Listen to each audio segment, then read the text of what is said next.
بسم اللہ الرحمن الرحیم۔ السلام علیکم۔ خانہ کعبہ کو کون اور کب گرائے گا؟ عزیز دوستو، خانہ کعبہ مسلمانوں کے دل کی دھڑکن۔ ساری زندگی جو شخص روزانہ 5 بار کعبہ شریف کی طرف رخ ہو کر نماز پڑھتا ہو، اس کا جی کیوں نہیں چاہے گا کہ جس رخ پر میں نماز پڑھتا ہوں اس کعبے کا دیدار بھی نصیب ہو جائے۔ اب آپ ذرا تصور کیجئے کہ کعبہ شریف جو اللہ کا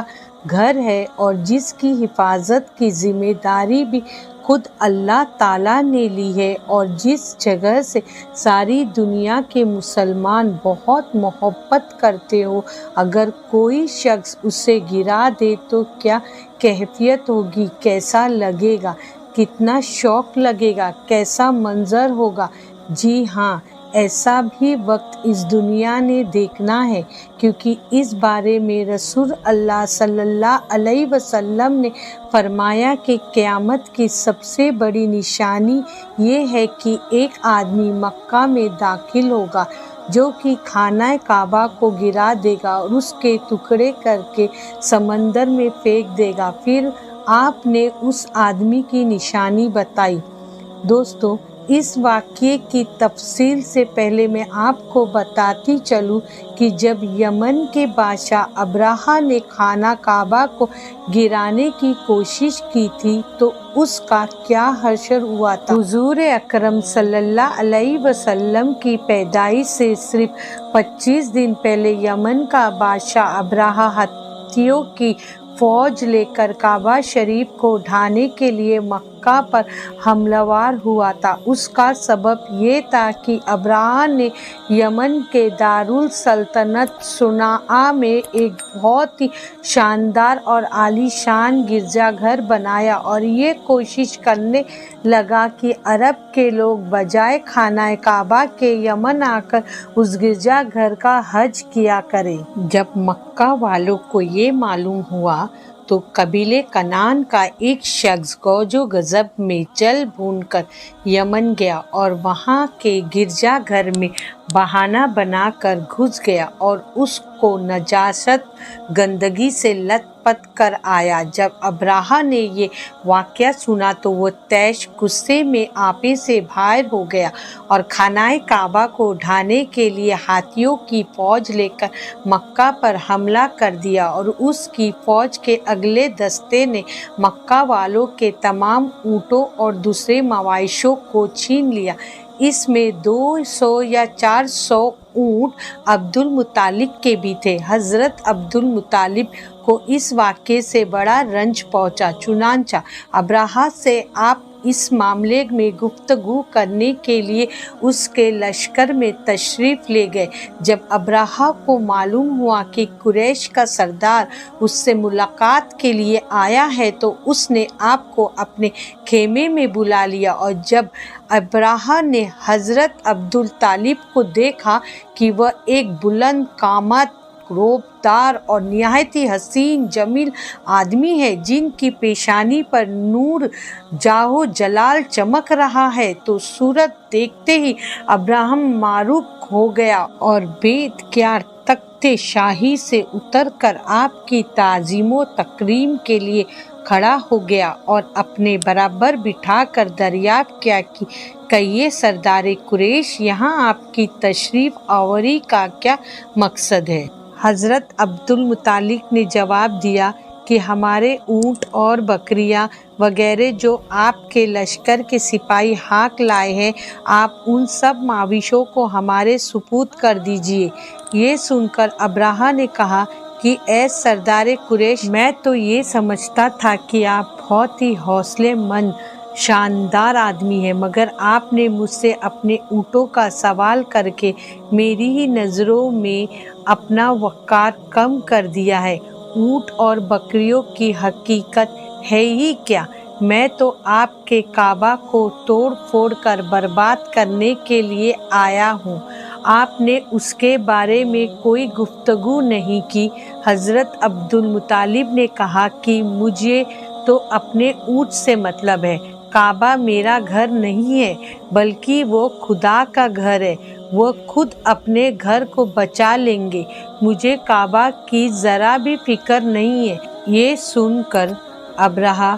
اپنے فرعون لہجے میں کہنے لگا کہ اے سردار مکہ سن لیجئے، میں کعبہ کو ڈھا کر اس کی اینٹ سے اینٹ بجا دوں گا اور روئے زمین سے اس کا نام و نشان مٹا دوں گا، کیونکہ مکہ والوں نے میرے گرجا گھر کی بڑی بے حرمتی کی ہے، اسی لیے میں اس کا انتقام لینے کے لیے کعبہ کو مسمار تباہ کر دینے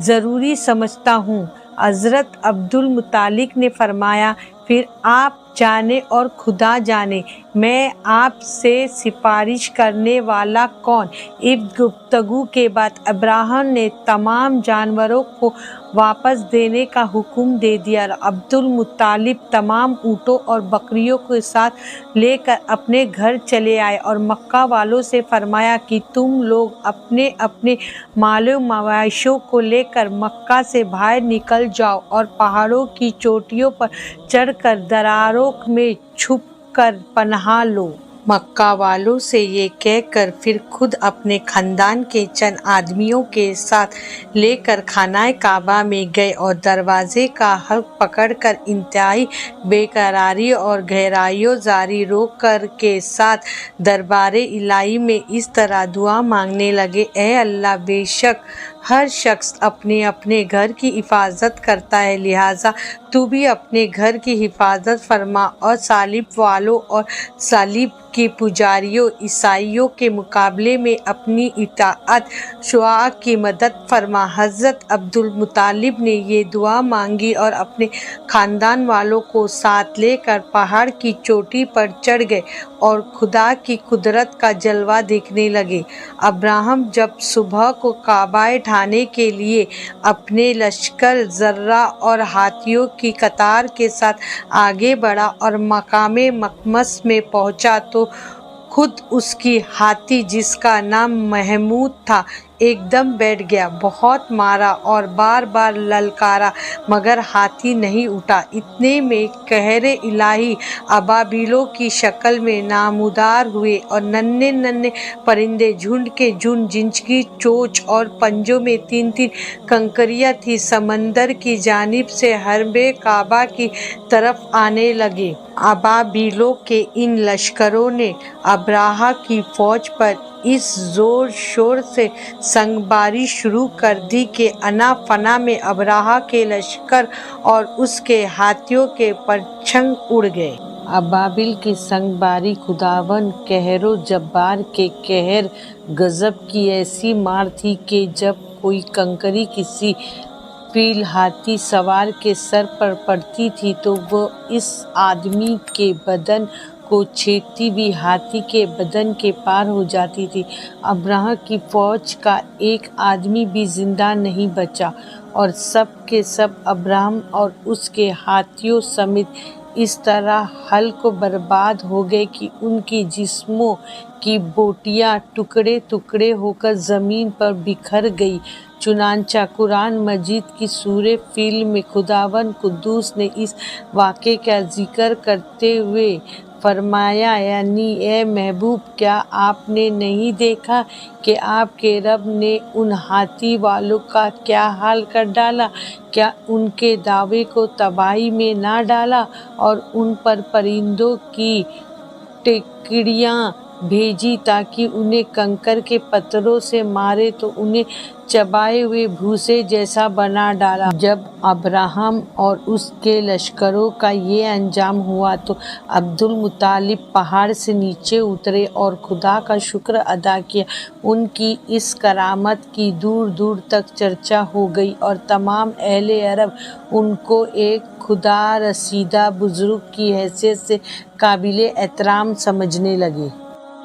تو دوستو، اب آپ کو اس واقعے کے بارے میں بتاتے ہیں جو قیامت کے نزدیک پیش آئیں گے اور جس کے بارے میں حضرت محمد مصطفیٰ صلی اللہ علیہ وسلم نے فرمایا تھا، اللہ پاک کا آپ صلی اللہ علیہ وسلم پر خاص کرم یہ ہے کہ آپ